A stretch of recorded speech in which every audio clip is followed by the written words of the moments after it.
back in the past, it was a socalypse then. We kicked some ass for an apocalypse win. Cruising a fly sock whip with an apocalypse grin. Strap in, it's time to dip, let the apocalypse begin.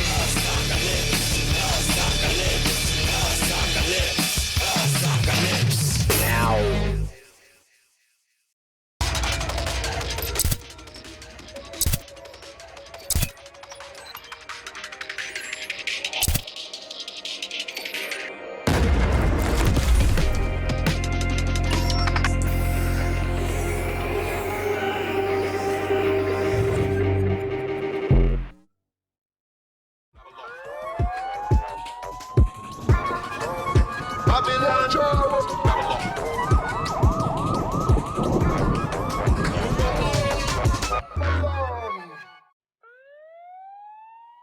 Who's closer to the streets than your feet, brother? You know I wanna do it too. Out here on the dance floor. You know I wanna do it too. Out here on the dance floor.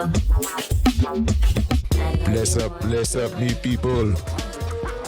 Welcome back to Nylon Babylon, where the truth is hotter than the Scotch bonnet pepper and twice as hard to swallow. Me there with ya, me brethren. The first generation Beastmaster himself.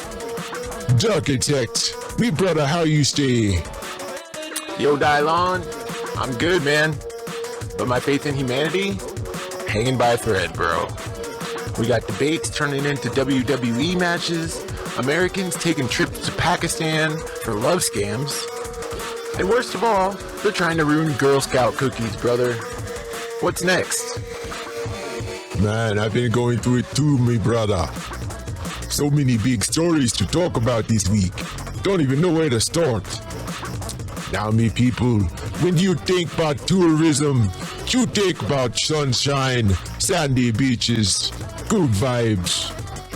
But the new thing, burglary tourism, it's a new term. Foreign criminals fly in for rob big money Americans and fly back out before Babylon even notice. So, bro, this week, some South American crime ring broke into the homes of Super Bowl contenders Travis Kelce and Patrick Mahomes while they were out training for the Super Bowl. Also, you'll remember from back in the day, Nicole Kidman and Keith Urban. Their home was also broken into in Hollywood. She could be by the same Chilean street gang. Imagine that. You're out there trying to win a championship, and meanwhile, some professional thief your Rolex and TV. Babylon failed them star athletes, me say. Yeah, it's pretty crazy, man. These criminals are planning it like a heist movie or something. They just come in, get rich, and disappear. And just leave the cops scratching their head. Unfortunately, these criminals were not necessarily the smartest, as they did post pictures of themselves with the Rolexes and some other stolen items on social media, eventually leading to their arrests. So right now, police have 7 Chilean gang members under arrest, suspected for this burglary. So 7 men have been charged in connection to the series of burglaries that targeted pro athletes nationwide. 4 of the 7 have already been arrested in connection to a robbery at Bengals QB Joe Burrow's home. They've also targeted Cleveland Heights native Travis Kelce and Patrick Mahomes. The 7 men were allegedly part of a South American burglary crew. If convicted, each of them could face as much as 10 years in federal prison. Babylon moves slow, me brother. Meanwhile, criminals fly first class back home with them pockets full. Madness.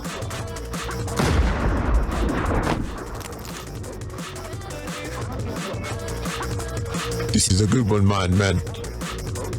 So you ever see 2 old lions fight over a piece of cloth? Nah, me neither till this week, when Bernie Sanders and Robert F. Kennedy nearly come to blows over, wait for it, a baby onesie. Yes, me people, a little cotton outfit caused a political meltdown. Bro, this was insane. So RFK Jr. shows up to his confirmation hearing for Health and Human Services Secretary. And of course that means that he's open on the floor to be asked questions by other Congress people before he takes the position. And one of those people that was happy to ask questions was Bernie Sanders. And as you're going to see from this lovely heated debate, the subject of what they're arguing about, it's a little bit different. Let's feel the burn like you left your underwear in the dryer too long and take a look at some highlights from the heated showdown. You have started a group called the Children's Health Defense. You're the originator. Right now, as I understand it, on their website, they are selling what's called onesies. These are little things, clothing for babies. One of them is titled Unfaxed, Unafraid. Next one, and they're sold for $26 a piece, by the way. Next one is No Vax, No Problem. Now, you're coming before this committee and you say you're pro-vaccine. Just want to ask some questions. And yet your organization is making money selling a child's product to parents for $26, which casts fundamental doubt on the usefulness of vaccines. Can you tell us now that you will, now that you are pro-vaccine, that you're going to have your organization take these products off the market? Senator, I have no power over that organization. I'm not part of it. I resigned from the board. Yeah, that was just a few months ago. You founded that. You certainly have power. You can make that call. Are you supportive of this? I've had nothing to do with leadership. Are you supportive of these onesies? I'm supportive of vaccines. Are you supportive of this clothing, which is militantly anti-vaccine? I am supportive of vaccines. Right. I will. I want good science, and I want to protect. But you will not tell the organization you founded not to continue selling that product. Thank you, Mr. Chairman. Bernie's head all but catch fire as RFK denied the connection between the onesie. Ended up turning the whole hearing into a no funsie. That's right, it was a onesie. Child piece of merch for babies, and that's kind of what set this whole thing off. Maybe he got some cotton from those fresh anti-vax onesies stuck in his throat. That's why he talked that way. So folks, here on Nylon Babylon, we like to say we get the most exclusive interviews, our ear to the streets. And for this one, we got the best interview of all. Nobody else has this, exclusive. We got somebody in the studio nobody's talking to. Everybody, make some noise for our special guest for today, the RFK onesie. Some noise. Onesie. Give it up. Okay. Onesie, how you feel there? Being caught up in this Babylon madness. Honestly, I just wanted to keep a baby warm, man. Next thing you know, there's two old men beefing over my existence. It's stressful. I'm only 3 years old and they're screaming about me in congressional hearings? And why do people care about the message on my fabric? Babies can't vote. Yes, tragic, me brother. So tell us, man, how you feel about this body man situation?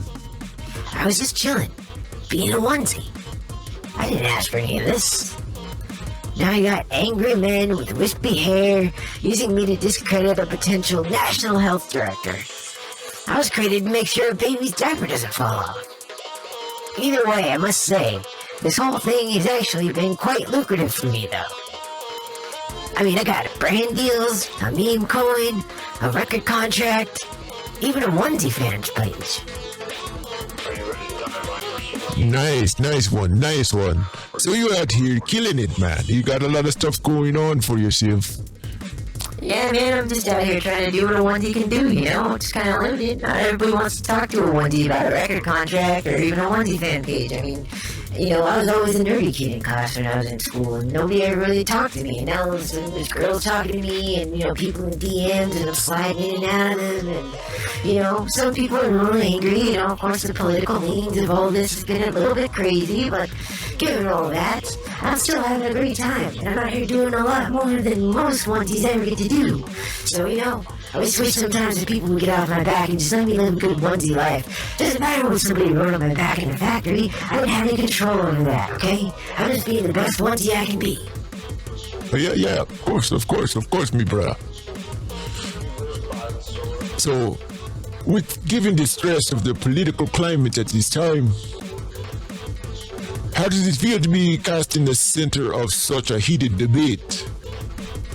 Again, man, I'm just trying to use it to leverage some of my intellectual properties, you know what I'm saying? I mean, look at me, I'm a onesie, man. Before they put this message on me, nobody cared about me. When's the last time you seen a baby in a onesie anyway? I don't know, I don't see that many babies though, but I suppose last time I did see a baby, he might have been in a onesie. Are you from the 1960s or something? People don't even wear onesies anymore. Who's buying this? Nobody's buying this crap. I mean, man, you gotta have some self-esteem. Otherwise, how are you gonna get ahead? Man, I'm a freaking onesie. I don't have a head. Okay. Yeah, of course not. You don't have a head. I'm a sock. I don't have a body, right? I wish you all the best out there in these streets, onesie. I hope that you figure things out and Bernie and RFK aren't arguing over your cloth no more. Yeah, man, I gotta get over it. I got big things going on. I'm gonna be in Houston next week, and, you know. What you doing in Houston, man? I'm on tour, man. I'm on tour, man. People, I'm the next big sensation, alright? I'm the Hawk Tour onesie. Alright, I'm #1. I'm gonna take over the nation. I'm gonna be the biggest thing there ever was. Don't forget me, onesie. Alright, everybody, onesie. Definitely taking advantage of the moment. Enjoy yourself, onesie. We wish you all the best. Thank you so much for being here in studio. Exclusive interview with the one like onesie. Big up me brother.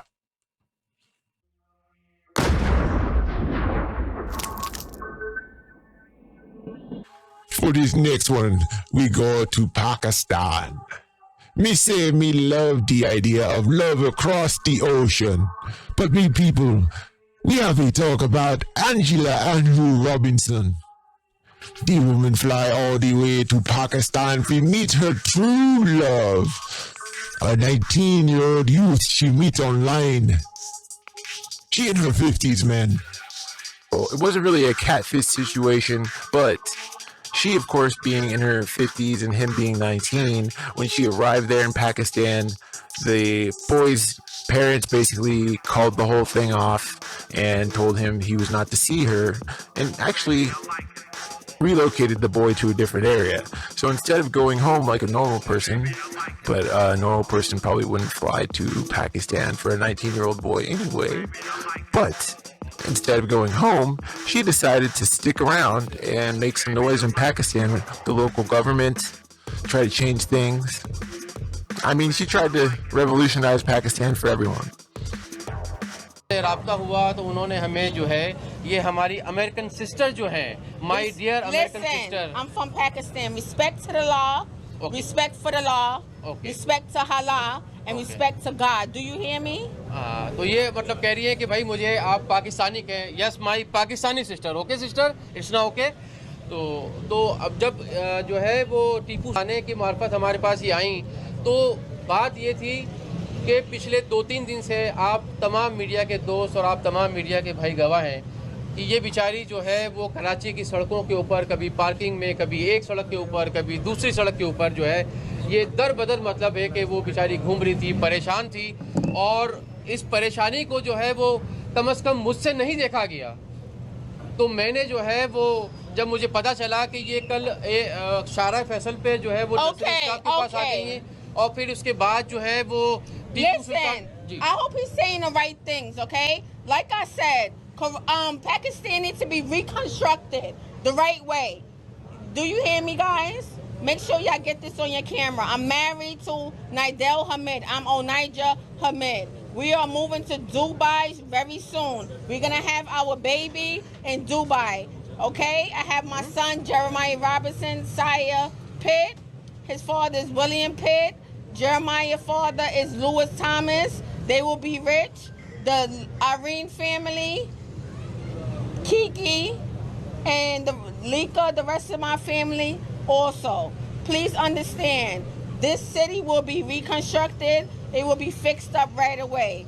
I'm asking the government for $100K in my pockets so I could do real estate. My husband will own it in Karachi. We will not live here, but we will get this job done right away. I'm asking for $20K right away in my pockets at the end of this week. That's all, folks, for today. That's it. He have nothing else to say. Goodbye. Assalamu alaikum. Walaikum assalam. Thank you. But why are you demanding 1,000K to government in which context? 100K for real estate. I'm putting it back into the city. It's not going in my pockets. I want 20K in my pockets for me. So what is your next plan? Are you staying or going back? I'm taking my family from Arcade Gardens, 605-A. I'm taking them to Dubai. Where is your family now? It's private. I'm Muslim and it's against my religion to tell y'all my business. Have a nice day. Onija, where have you been last 3 months and have you reached ever? Excuse me. I just said it's against my religion to tell you my business, okay? I'm fine. Thank you. बस मैं इस मौके पर जो है वो Me say, what's she campaigning for? International Clown of the Year? He say, free up the woman. But also, somebody please take away her passport. It's a mental health crisis in the streets for real, brother. Facts. And at one point, she even claimed the Pakistani government was holding her captive. They came back and they said, lady, you can leave any time. But she's still there. And she was chatting on Facebook. She actually caught a plane from Pakistan that was supposed to be connecting and taking her back to the United States. Instead, she got off in Dubai and started doing viral content over in Dubai. So from what I've heard so far, and it's been sort of misty on the details on this, she could possibly be in a Dubai prison right now. We're not 100% sure. We will keep you updated here on Nylon Babylon with our ear to the streets as always.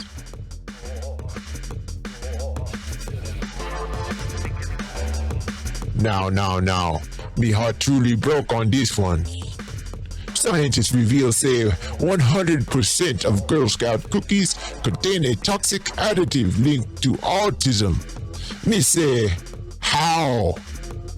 Babylon gon' mash up me tagalongs. Happens every winter. Either someone at work passes out an order form or you see them outside the grocery store selling those Thin Mints, Do-si-dos, and more. So my favorite cookies are the Toffee-tastics. So basically they're buttery cookies with crunchy toffee bits inside of them. But you know, I don't really like it crunchy. So what I do is I put them in the microwave for 15 to 20 seconds so the toffee gets all gooey and delicious. And then you put ice cream on it and they're just, oh my gosh, they're like heaven in your mouth. She sells a few boxes, I think. Some families, though, are concerned after a recent study by GMO Science found samples of the cookies tested positive for toxic metals and chemicals. So let's take a closer look at this here tonight. Researchers looked at 13 types of 25 cookies from California, Iowa, and Louisiana.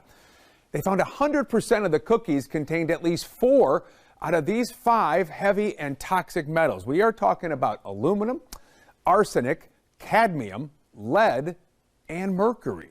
They also tested positive for very high levels of glyphosate. That is a chemical used in weed killer.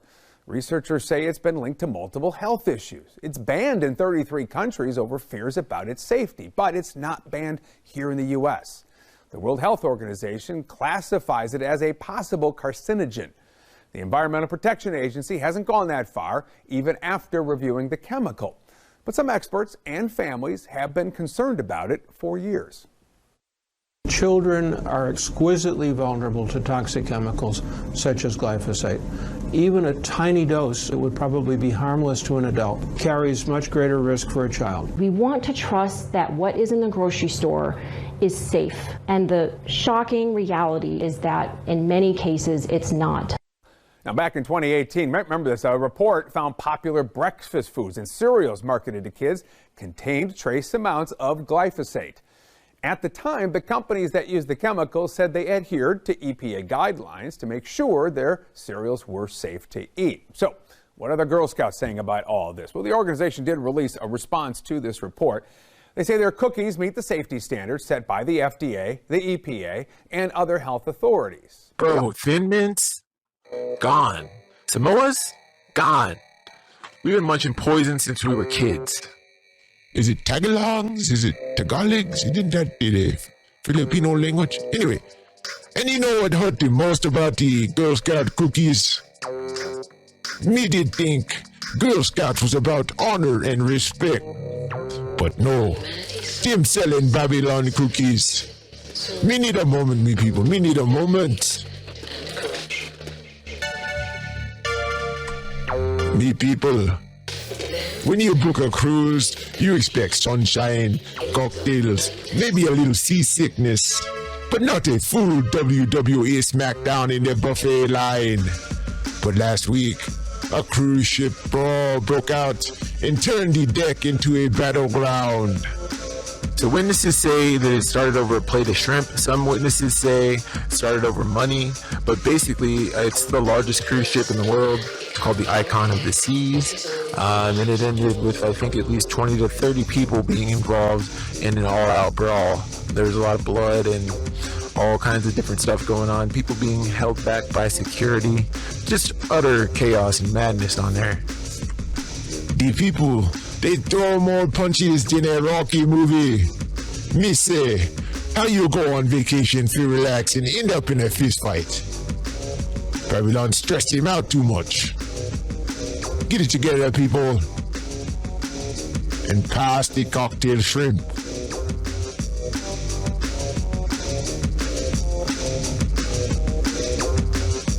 Me people, today I come before you with a heavy heart.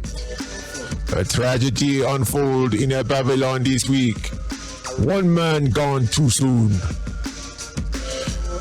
But me not even fully understand what really happened, so me turn to me co-host, Darkitect, for the details.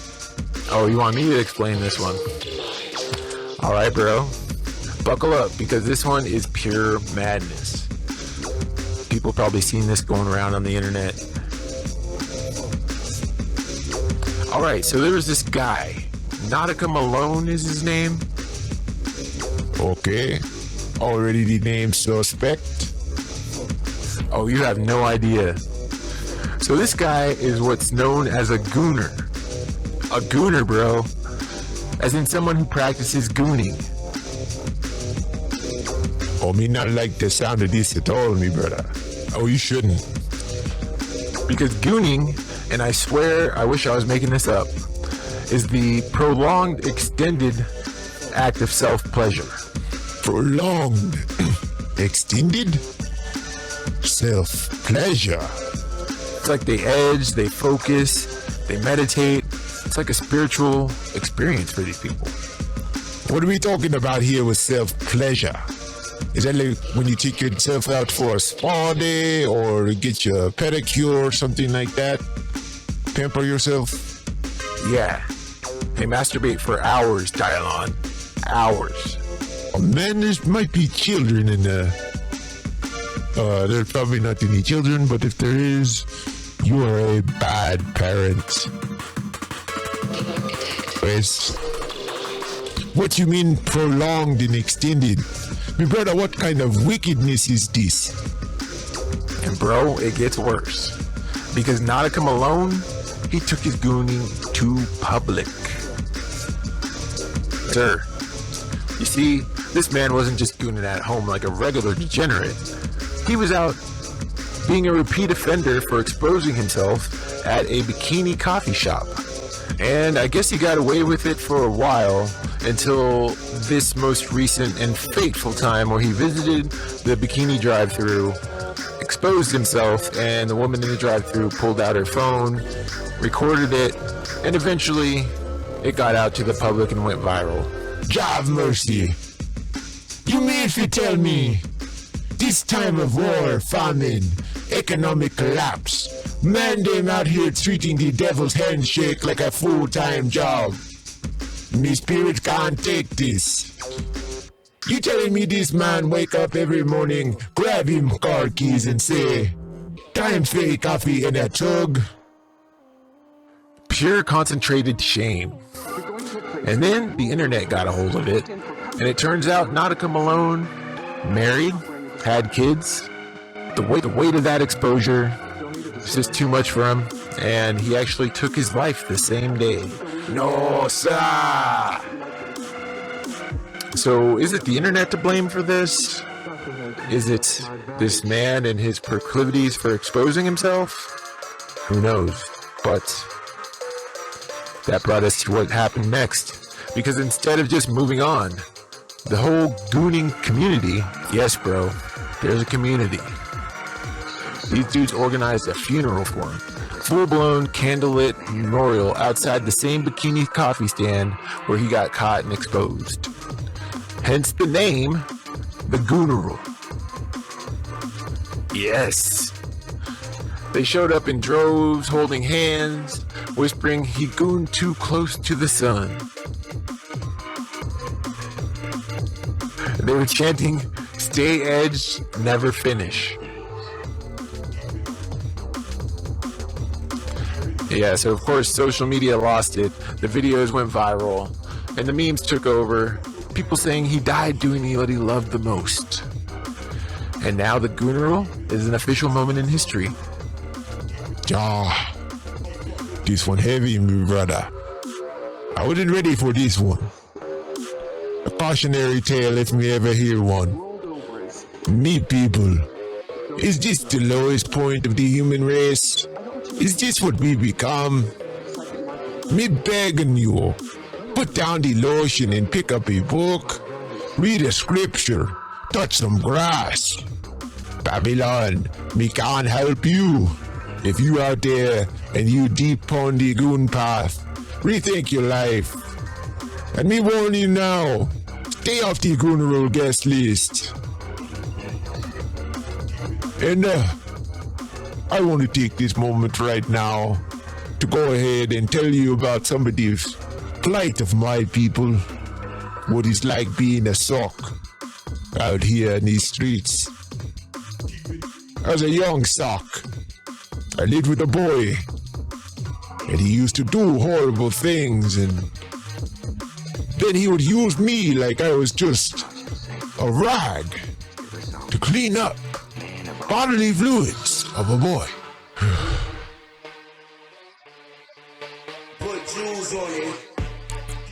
Yes, I've been talking about this in therapy, but, you know. Something going down.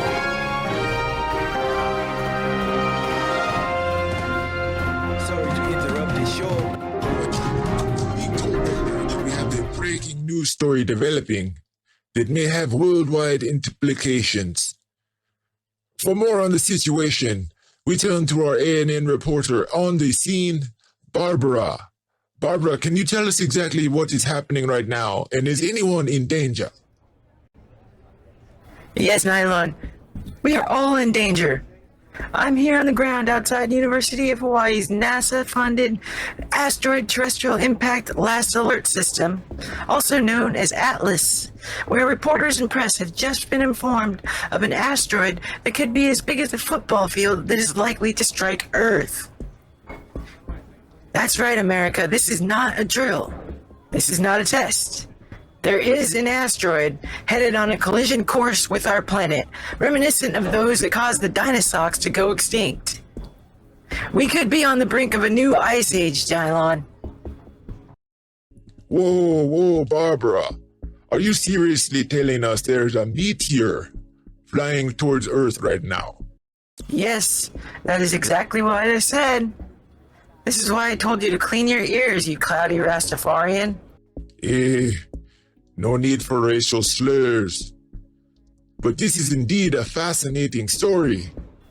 If ever there was a time for some well-placed racism, it's Armageddon, you... Okay, that seems a bit malicious and unnecessary, Well, but... maybe you should have answered one of the 15 text messages I sent you after the concert last week. I'm still missing a $50 bill, by the way. So, Barbara, you are at the NASA lab. Are they currently observing the asteroid? Is it guaranteed to hit Earth and win? How much time do people have left? Well, Dylon, as you can imagine, once the story dropped to the press, panic set in with the attendees at the briefing. I barely escaped by slipping out of the room before chaos ensued. And now I'm in a relatively safe area close to the lab, but any minute we may see crowds of people pour into the streets in terror, possible looting and destruction, as people will attempt inevitably to gather their belongings and loved ones and try and find some safety or solitude. Luckily, I was able to procure a handout from the meeting outlining the details of this asteroid, and I'm finally able to look this over now and bringing this to you, ANN, and the people.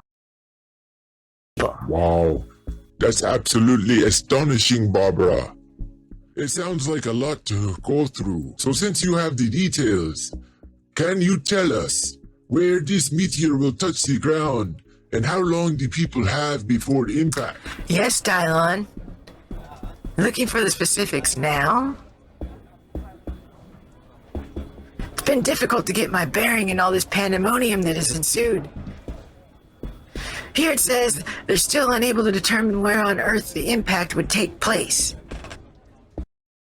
So there's no way to know where this object will impact with the planet, so people can at least do what they can to prepare. Not at this time, Dylon, no. Sorry.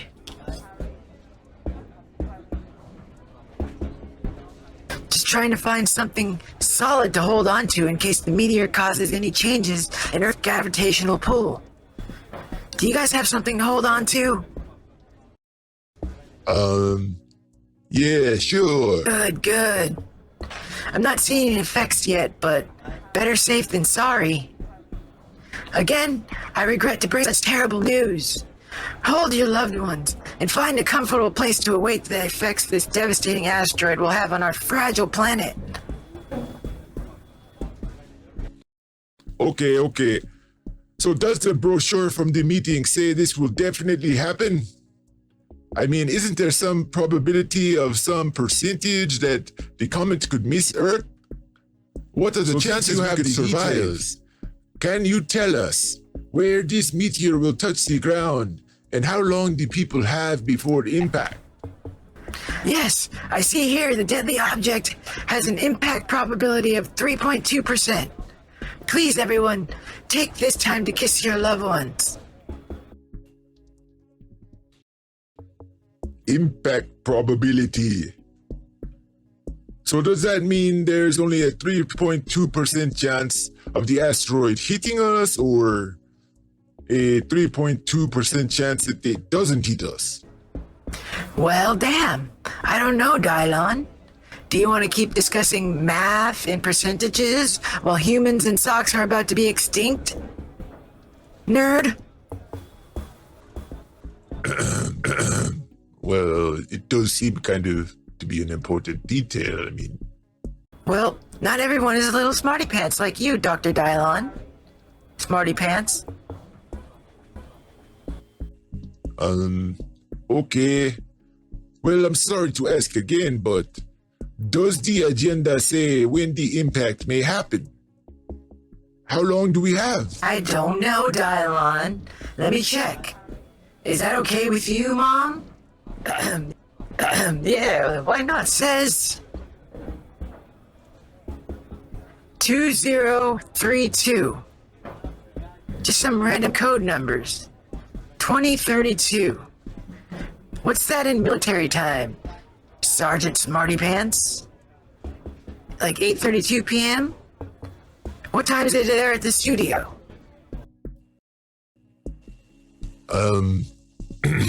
Barbara? Can I ask you a question? Is there a colon in the number 2032? A colon? Why would numbers have a colon? They don't even have a stomach, dumbass. Huh? Now, can we please keep this on the subject at hand? I mean, this might be our last broadcast ever. How does my hair look? It's great. I was just asking about the colon. Not the stomach tube, but the two dots between the hours and the minutes when you write down the time. Is there a colon in the 2032 expected impact time? No, doofus. There are no stupid dots between the numbers. It's freaking Armageddon. Sorry if the people typing this made a little typo and forgot your dumb nerd dots. Big whoop. The world is about to end, and everything isn't all about you. Well, I'm bringing this up because if there is no colon, is there a chance that 2032 could actually be a year, not the time of day? Wow. Listen, I'm scared too, but grasp at straws much, dude? I mean, it's freaking 2025. Who can even see a rock 7 years away in space? I mean, for a nerd, you're really not smart. Wait.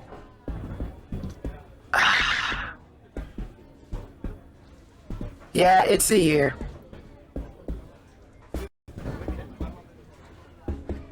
Yeah, and I was also gonna say, I don't really see much pandemonium out there. Are you sure you didn't just freak out and run out of the briefing before everyone?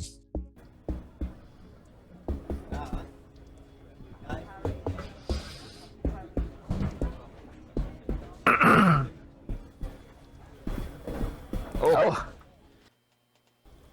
And I just got the notification on my phone.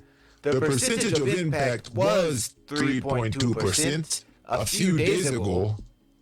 However, it now appears the probability is less than 1% this asteroid will impact the planet Earth. In the year 2032,